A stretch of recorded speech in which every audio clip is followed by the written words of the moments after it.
Começa no ano 301 e termina no 400, e assim por diante, tá? Então, o Justino Mártir, ele inclusive era um filósofo, era uma pessoa muito inteligente. A maioria dos primeiros escritores, todos esses eram escritores, também chamados de doutores da igreja. Ah, mas por que eles eram chamados de doutores?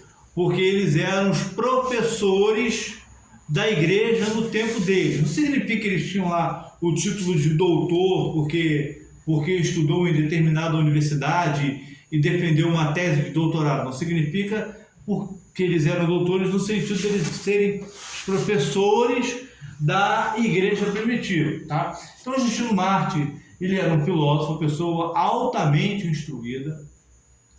Ele foi um neoplatonista, ou seja, a maioria dos doutores da igreja nesse tempo, eles seguiam a filosofia de Platão. Platão, que foi um dos três mais conhecidos filósofos da Grécia, né? Sócrates, Platão e Aristóteles. Então, a maioria dos primeiros doutores da igreja eram neoplatônicos ou neoplatonistas. Aí, no caso, Justino Mártir, ele era uma pessoa que tinha uma educação filosófica e cultural muito boa, já tinha alguns cursos nesse tempo, não um curso como nós temos hoje, mas já tinha escolas. Então, por exemplo, o Platão fundou as academias. Lembrando que a academia aqui não é a academia que a gente pensa hoje, que é a academia de jiu-jitsu, academia de capoeira, academia de karatê, né? Mas a academia aqui era digamos assim, né? Digamos assim, era uma espécie de faculdade que deu origem às primeiras universidades, tá? E pensando não em escola com uma sala igual nós temos aqui, né? Naquele tempo, a escola significava um pensamento, tá? Um tipo de pensamento, e não exatamente um prédio com várias salas, tá bom? Então, Justino Mártir, ele era um filósofo, e ele disse ter achado no cristianismo a verdadeira filosofia, porque ele estava numa peregrinação intelectual em busca da filosofia verdadeira. E aí, quando alguém prega para ele, e ele é convencido pelo Espírito Santo da verdade, aí ele diz ter encontrado a verdadeira filosofia e dedica a sua pena na defesa dessa filosofia. E o mais interessante disso, o mais emocionante disso, é que quando apenas a pena não foi mais capaz de defender a fé, ele usou a sua própria vida para defender a fé, né? Se não me engano, na verdade, eu sempre faço confusão entre Inácio de Antioquia nesse sentido e Justino Mártir. Eu tenho certeza que Justino Mártir é esse grande filósofo, mas eu não lembro se foi Justino Mártir ou se foi Inácio de Antioquia que disse: eu sou o trigo de Deus e é necessário que eu seja amassado pelas feras para me tornar o puro pão do céu. Eu não lembro se foi Justino Mártir ou se foi Inácio de Antioquia quem disse essa frase. Mas aí ele morre devorado por leões, tá? E é interessante, eles davam a vida mesmo pela fé, né? Quer falar alguma coisa, pastor? Não. Você vê que é o que o senhor está falando, né? Ele tinha uma convicção tão grande daquilo que ele falava, que ele não tinha medo de nada, como ia morrer, assim, entendeu? Ele estava completamente convicto, né? É isso aí, como nós precisamos estar hoje. Como os apóstolos passados, Paulo e outros tantos que tem na Bíblia que morreram, né? De forma tão cruel, né? Vamos dizer assim, mas eles tinham aquela coisa na vida dele, a vida deles que era pautada na palavra, de tal forma que ele já não se importava mais. Paulo mesmo falou, né? Que eu morrer para ele já, entendeu? Mas hoje, quando está falando que não está na igreja, onde se chegar e falar, a pessoa que quer tirar a sua vida é uma coisa, mas se a pessoa quer tirar a vida de alguém que você ama como um filho, é outra coisa totalmente diferente. Claro. Alguém botar uma faca no pescoço do seu filho, uma pessoa que você ama, e fala assim, nega Jesus que ele morre. E aí? Me explica agora. Não sei hipócrita, né? Fala a verdade, né? Eu não sei o que eu faria. Não é verdade? A gente Eu não não tem sei o que eu resposta faria. agora. Não Eu não posso chegar e falar, não, eu deixaria meu filho morrer. Não, mas Para ele ser salvo, porque se eu negar, é arriscado meu filho morrer sem salvação, porque ele não viu convicção nas minhas palavras. Mas eu falo isso assim, mas eu não sei o que eu faria na hora. Se botar uma faca no meu pescoço, vai me matar. Minha vida pode tirar. Eu, quando era do mundo, eu não tinha medo de morrer. Quando para Cristo, então, medo de morrer não. Mas eu tenho algo que é mais importante que a minha vida. A vida dos meus filhos. É verdade mesmo. Entendeu? Aham. Eu não sei a minha resposta naquele momento. Eu não vou falar que eu sei minha resposta, eu vou ser hipócrita. Não, claro, eu acho que ninguém sabe, né? Porque você vê, quando a Bíblia fala aquele que não deixar amor de pai, mãe, tal, né? Só que é uma coisa complicada, porque ali você está se vendo numa situação onde você tem que fazer uma decisão e não é fácil realmente, eu acho que ninguém pode chegar e dizer, não, eu estou preparado, entendeu? Porque na verdade, nós não estamos preparados para a morte. É verdade. Nós estamos preparados para a morte, né? Mas quando é com a gente, é mais fácil de suportar. Facilidade. É mais fácil de dar. Entendeu? Entendeu? É verdade. Voltando então para cá, aí Uma pergunta, à por que vontade. existe apóstolo nojento? Então, depois a gente conversa sobre isso. Ele quer pular. Depois a gente conversa sobre isso. Não posso criar briga com alguém.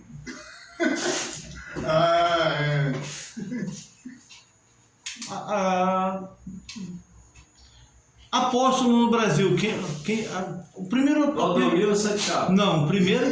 Não, também.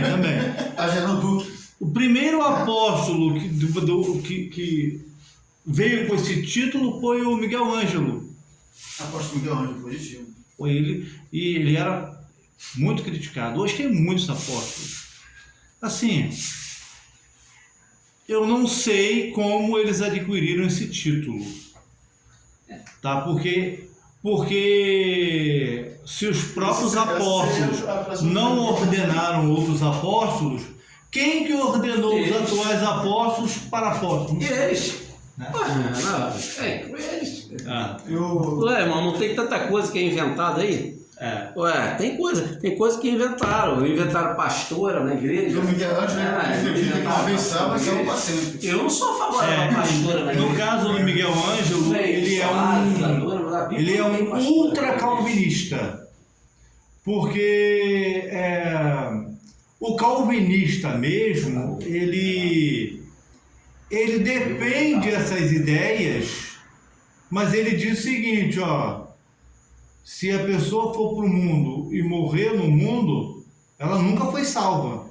Mas o Miguel Ângelo, não sei se ele é vivo, ele deve ser. É vivo. O Miguel Ângelo, ele diz que se você for eleito, mesmo se você se desviar, você continua sendo salvo. E isso dá-se o nome de ultracalvinismo. Dá uma brecha Ou de... exatamente. Mas então vamos, voltando para cá. Amanhã eu saio da igreja, tá, pastor? Aí vai ser salvo. Já, entendeu? Aí, Thiago, puxa as orelhas aí. Mas, então vamos lá. Depois nós temos a figura de Tertuliano. Tertuliano, nós dizemos que ele é Tertuliano de Cartago, mas segundo o que eu li, ele nunca foi ordenado a nenhuma função eclesiástica. Mas Tertuliano, ele era um jurista, ele exercia na época, no finalzinho do segundo para a primeira metade do terceiro século a função de advogado, a função atual de advogado. Ele era um jurista, tá? A pessoa que conhecia as leis, sobretudo as leis de Roma, tá? E aí ele se converte a Cristo. Ele é chamado de Cartago porque ele era da cidade de Cartago, que ficava no norte da África, tá? E aí depois que ele se converte, ele torna-se um apologista. O que é um apologista? Inclusive a gente não explicou. Pais apologéticos. O que significa a palavra apologético? A palavra apologia significa defesa. É uma palavra também de origem grega, significa defesa. Defendia o público. Que defendia as doutrinas cristãs. Então, os pais apologéticos, eles dar-se o nome de apologéticos a eles, porque foram eles que escreveram as primeiras defesas de fé que eles escreviam para os hereges e também para as autoridades romanas, em menor nível para as autoridades romanas. Então, Tertuliano, ele deixou alguns escritos, tá, sobre a defesa da fé. Inclusive, ele debateu um desses escritos dele, que permanecem, que foi conservado para nós através de cópias, tudo indica que seja através de cópias, foi a carta, o livro contra Práxias. Práxias era o nome que se dava a um herege, né? Alguém que não defendia as doutrinas oficiais da igreja.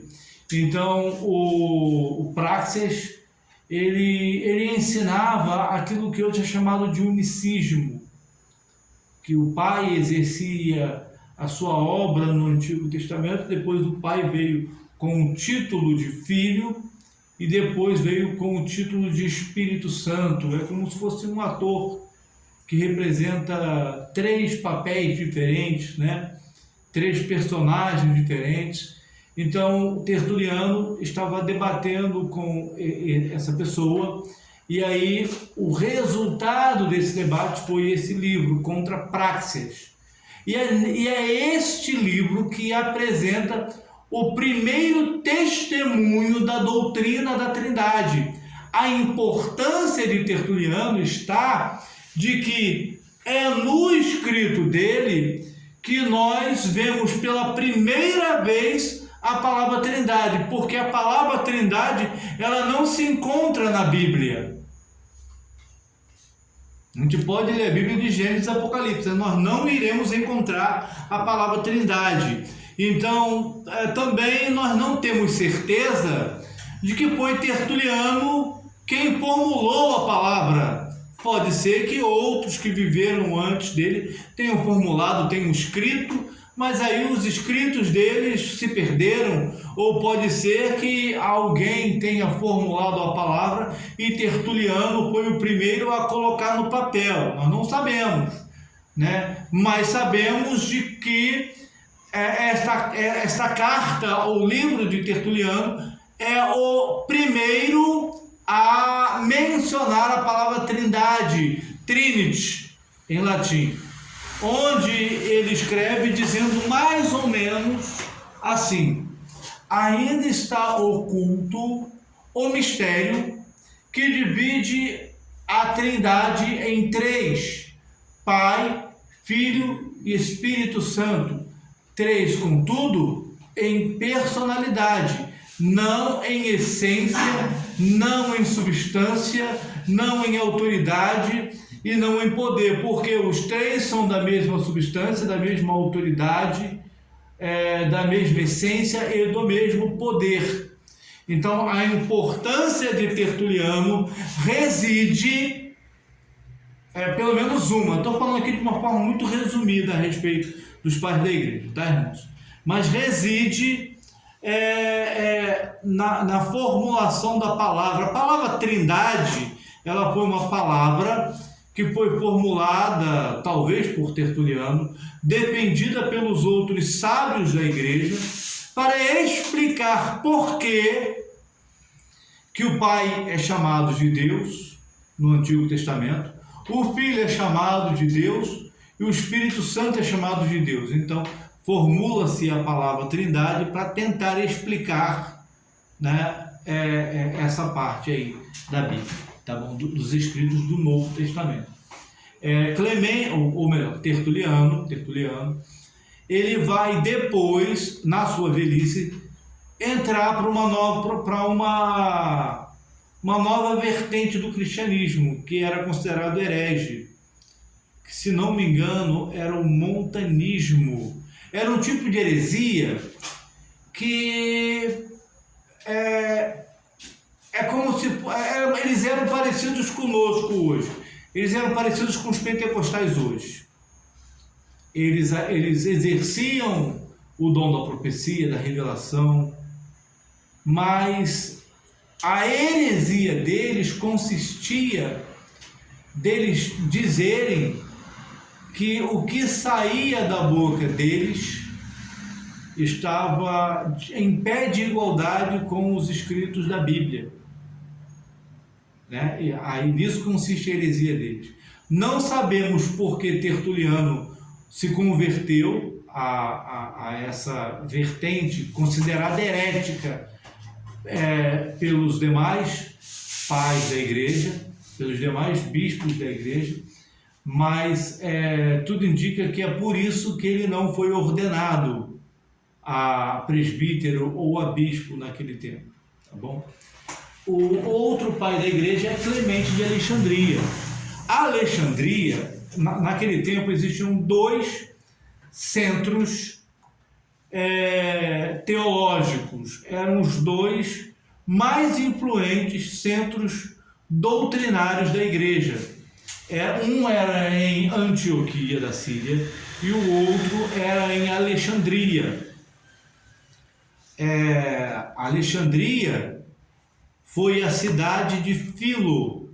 Filo era um judeu que ele morava em Alexandria e ele viveu na época do Nosso Senhor Jesus, e todos os anos ele ia para Jerusalém para a celebração das festas que eram feitas no Rabeit Mikdash, no templo, né, na casa de Deus.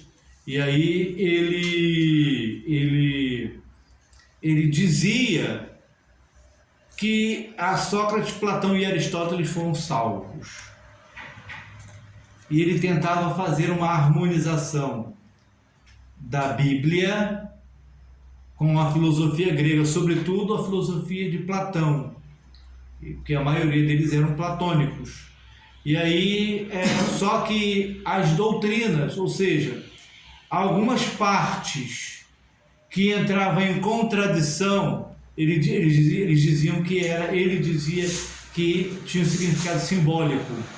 Então, em Alexandria, a escola teológica de Alexandria defendia uma interpretação mais alegórica da Bíblia, enquanto que a escola teológica de Antioquia da Síria defendia uma interpretação mais literal da Bíblia. Hoje em dia, pelo menos por nós evangélicos, a interpretação alegórica da Bíblia ela foi praticamente abandonada, embora alguns ainda utilizem dela, né? Mas aí Clemente de Alexandria foi um grande sábio e professor. Lembrando também que em Alexandria estava a maior biblioteca do mundo. A maior biblioteca do mundo estava em Alexandria. A segunda maior biblioteca do mundo estava em Pérgamo. É de lá que vem a palavra pergaminho, que é um material de escrita feita a partir de couro de animais curtidos, porque o Egito embargou a exportação de papiro para Pérgamo, e aí eles tinham que inventar um novo tipo de papel, e aí eles pegaram couro de animais curtidos, e aí inventaram o pergaminho. A palavra pergaminho vem de Pérgamo, era uma cidade da atual Turquia, né? E aí Clemente de Alexandria, ele também era filósofo. Aí, quando ele morre, a escola cristã de Alexandria fica aos cuidados de seu aluno Orígenes. Esse Orígenes é considerado como o maior sábio depois dos apóstolos. Esta pessoa era tão inteligente que recebeu este apelido, o homem mais sábio depois do apóstolo Paulo, o maior mestre da igreja depois do apóstolo Paulo foi, segundo muitos historiadores, foi Orígenes de Alexandria. Em uma das perseguições, ele é capturado, é torturado, depois ele é libertado. Só que devido às torturas que ele sofreu, ele morre poucos dias depois da sua libertação. Mas era um homem muito sábio. E aí entra agora os pais da igreja propriamente dito. Esses pais da igreja, em sua maioria, eles viveram após Constantino. Esses pais da igreja, em sua maioria, eles viveram depois do Edito de Milão, tá? O Edito de Milão, tá? Alguma coisa sobre o Edito de Milão? Não. O Edito de Milão foi promulgado por Constantino no ano 313 depois de Cristo, dando liberdade de culto aos cristãos, né? E, de certa forma, pondo fim às perseguições à igreja. Então, esses líderes, por conta de não viverem mais sob perseguição, eles tiveram mais liberdade para formular as doutrinas ortodoxas da igreja. Tá? Então, aí nós temos Ambrósio de Milão. Esse homem, ele tinha uma educação para ser senador do Império Romano. Ele era filho de senadores, ele era membro da classe patrística de Roma, que eram os aristocratas, eram aqueles que muitas das vezes se autodeclaravam descendentes dos antigos fundadores de Roma, descendente de Enéas, aquele herói grego que saiu lá de Troia, carregando a espada de Troia, lembra? Aparece aí na maioria dos filmes aí que falam sobre Troia, né? Ambrósio de Milão, ele estava lá no meio lá da cidade. Nesse tempo, o cristianismo já era oficializado como religião do Império Romano. E aí o antigo bispo de Milão tinha morrido, e aí era preciso eleger um novo bispo. E aí o Ambrósio, ele estava lá no meio da multidão, né? E aí quando foi falado quem que vai ser o novo bispo da igreja, quem você escolhe? Aí uma criança, por incrível que pareça, ela diz Ambrósio. Aí todo mundo grita Ambrósio, Ambrósio. Ele se torna o bispo de Milão. Ele era um orador extremamente sábio, muito sábio. Ele tinha um domínio da oratória e da retórica tão grande que outros oradores da época iam até Milão para ouvir ele pregando. Outros oradores que não tinham comprometimento com a fé iam lá para ouvir ele pregando, né? Naquele tempo estudava-se a oratória e a retórica para tornar-se um orador, né? Para discursar. Então ele tinha esse domínio, até porque ele tinha educação para ser um senador, e para ser um senador tinha que saber falar bonito, tinha que saber convencer as pessoas. Então ele tinha essa habilidade. E a maioria, para não dizer todos, esses líderes morreram de causas naturais, porque não tinha mais perseguição nesse tempo. Tranquilo, né? Já estava mais tranquilo.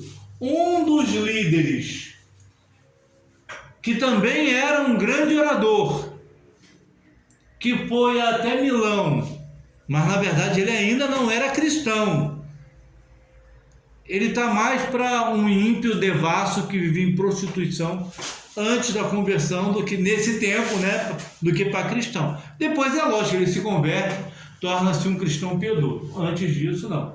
Foi esse camarada aqui, Agostinho, apelidado pela Igreja Católica de Santo Agostinho, que nós não usamos essa expressão, né? Agostinho de Hipona. Quando ele ainda não era crente, não era cristão, ele foi até Milão para ouvir o discurso de Ambrósio.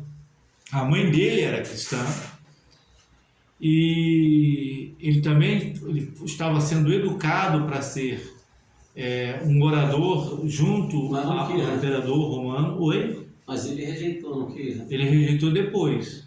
Depois ele rejeitou. Né? Aí ele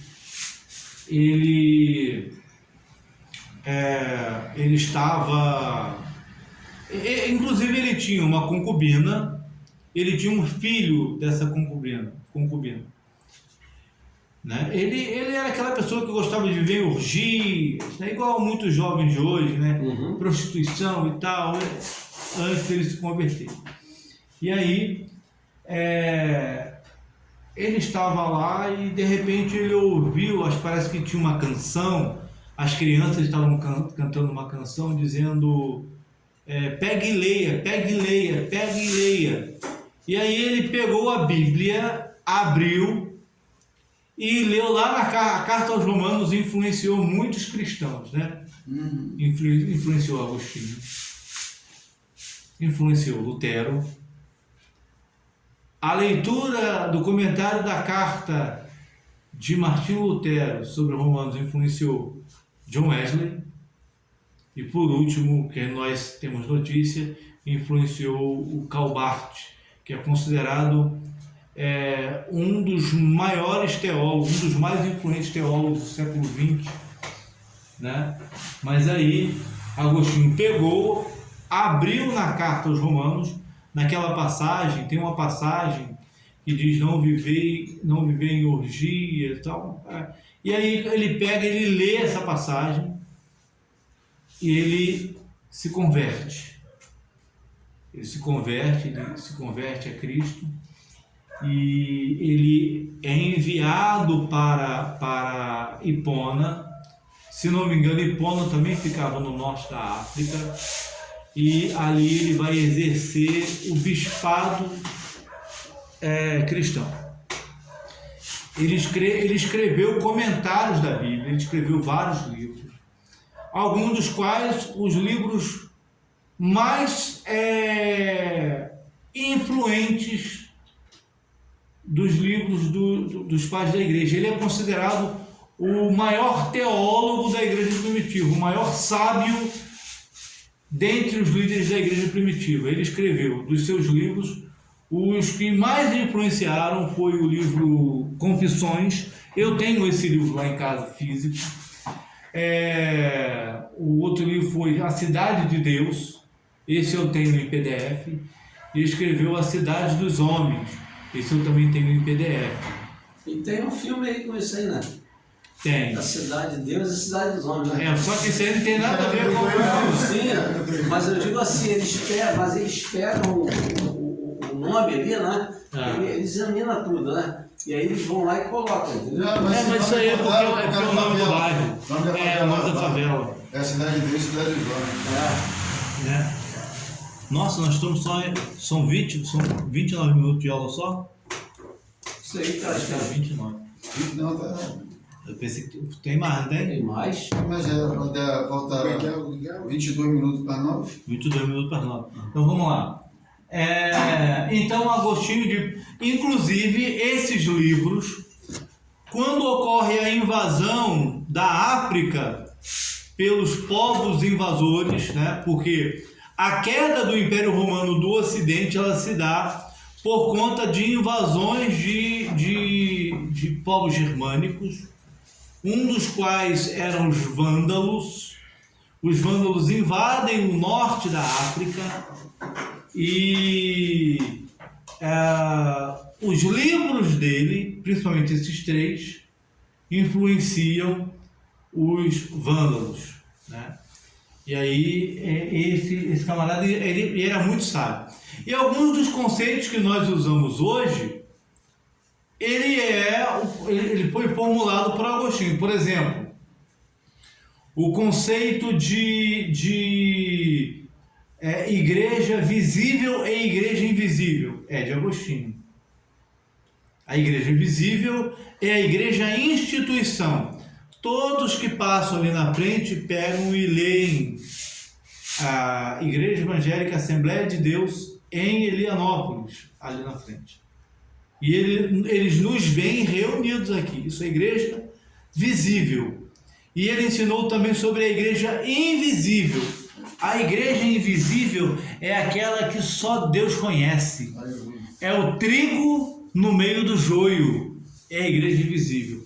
Ele também formulou o conceito de igreja triunfante e igreja militante.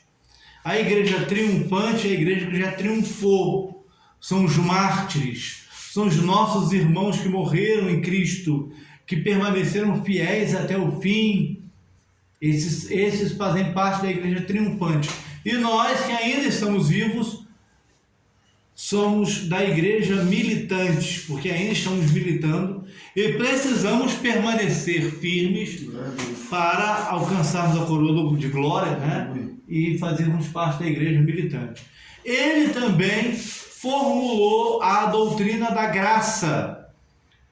O pensamento nosso, que ele é um pensamento praticamente universal de todas as igrejas evangélicas, de que a salvação ela não pode ser merecida. É um conceito bíblico.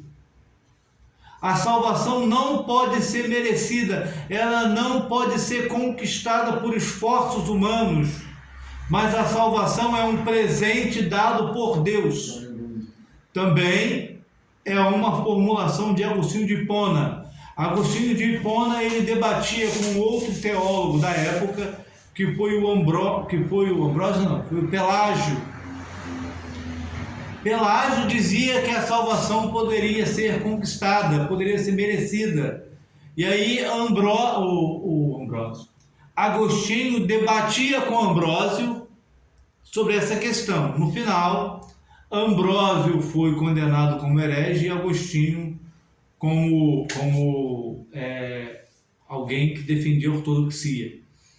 Só que, infelizmente, a igreja